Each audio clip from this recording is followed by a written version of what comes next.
Сәлеметсіңдер ме, балалар? Бүгін біз сауатташудан онлайн сабағымызды бастаймыз. Бүгінгі сабағымыздың тақырыбы шынықсаң шымыр боласың. Заттың сынын білдіретін сөздер.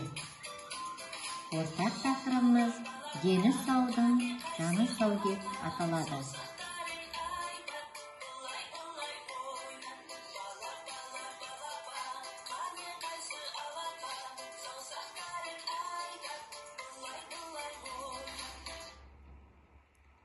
Шынықсаң шымыр боласың, сауығып айдай туласың. Спортты серік ете біл, жақсы азамат боласың. Дегендей, халық даналығында денсаулық зор байлық деген сөз бар. Ерте заманнан бері ата-бабаларымыз денсаулыққа көп көңіл бөлген. Баланың дені сау, шымыр болу үшін 4-5 жастан атқа мінгізген.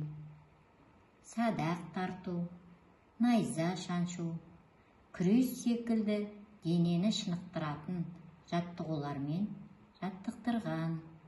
Осының нәтижесінде бұлшық қатайып, бой өсіп, кеудесі кеңейіп, күш молаятынын ертеден ақ білген. Балалар, экранға назар аударайықшы. Бейне жазбадан сіздер қандай спорттық ойынды көріп отырсыздар?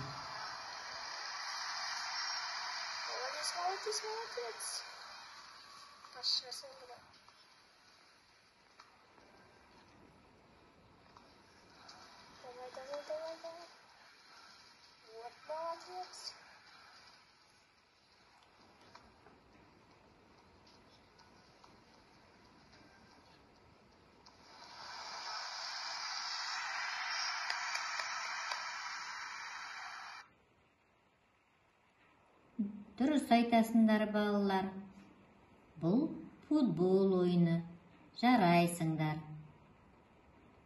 Енді балалар, ары қарай оқулығымыздағы 89-ші беттегі футбол мәтінін оқимыз. Футбол. Балалар футбол ойнауға жиналды. Асқар қақпашы болды. Оның иті Ақтөс қақпа жанында шоқиып отырды. Футбол ойыны қыза бастады. Бір кезде доп Асқарға қарай оқтай ұшты.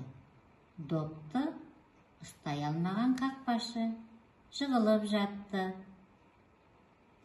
Жанкүйерлердің шулаған дауысы Асқарды қатты абыржытты. Асқар орнынан тұрып, артына қарады. Ақтөс допты алдыңғы екі аяғымен ұстап, қақпаға жібермей отыр екен. Қуанған Асқар да елмен қосыла айқайлады. Енді балалар, астындағы суретке барлығымыз қарайық. Астындағы суретке қарай отыра, мәтіндегі осы мәтін не туралы айтылады? Мәтіннің мазмұны бойынша сұрақ қойайық. Олай болса балалар, барлығымыз Асқардың көңіл күйін ишарамен білдірейікші. Жарайсыңдар балалар, өте жақсы. Енді балалар, біздер келесі тақырыбымызға көшейік.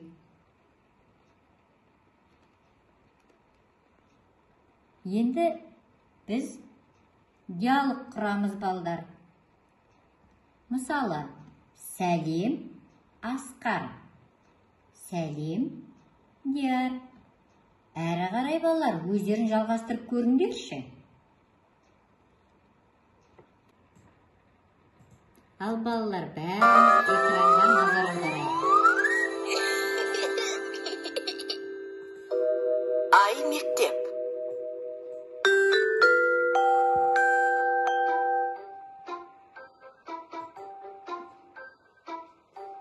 Мынау не? Бұл Томнан келген сыйлық. Оның ішінде не бар? Том саған тосын сый жасапты. Не екенін өзің тап, мен саған көмектесейін. Ол кішкентай.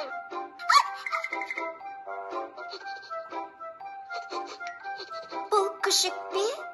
Бұл енді сенің күшігің. Ол қандай екен? Менің күшігім кішкентай. Түсі ала, жүні жұмсақ және сондай ақылды. Көрдің бе, бұл сөздер қандай деген сұраққа жауап береді. Яғни олар сын есімдер. Сын есім заттың түсін, көлемін, салмағын, дәмін, пішінін білдіретін сөздер сын есім деп аталады. Сын есімдерге қандай, қай деген сұрақтар қойылады.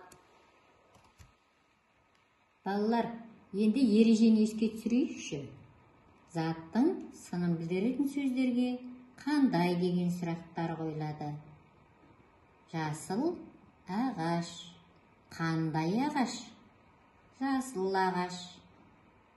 Салқын су. Қандай су? Салқын су. Үлкен машина. Қандай машина? Үлкен машина. Жарайсыңдар, барлығымыз ережені біледі екенбіз, балалар. Енді дәптермен жұмыс жасаймыз. Ол үшін біздер, балдар, оқулықтағы 90-шы беттегі екінші жаттығуды, жұмыс дәптеріміздегі 37-ші беттегі екінші жаттығуға жазамыз. Сөйлемдерді есту бойынша жазамыз.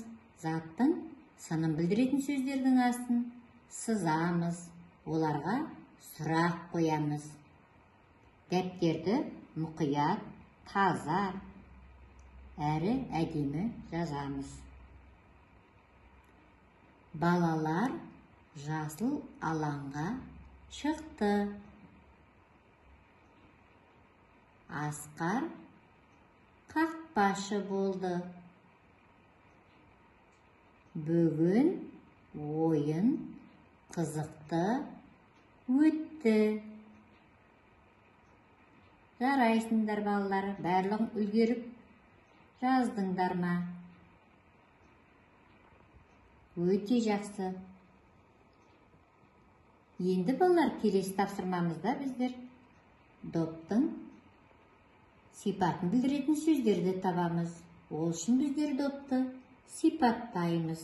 Мысалы, доп қандай?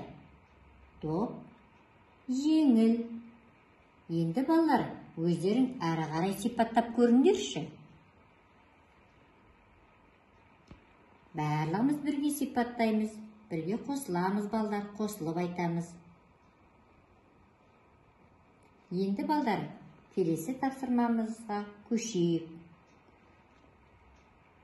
Енді бұл тапсырмада, балдар, заттың сынын білдіретін сөздерді мағыналарменен сәйкестендіреміз. Мысалы, ащы, тәтті, қышқыл.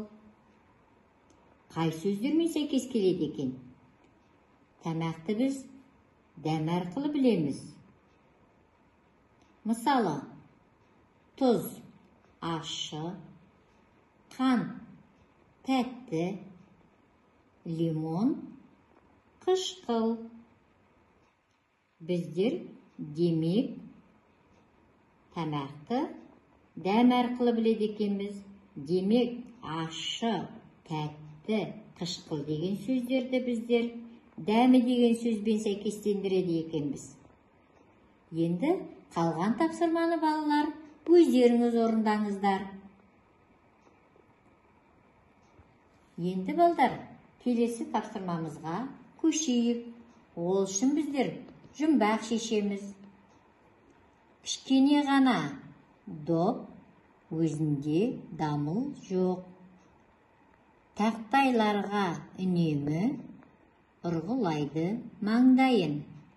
Бар кәсібі аласа, торда қарғу әрдайым.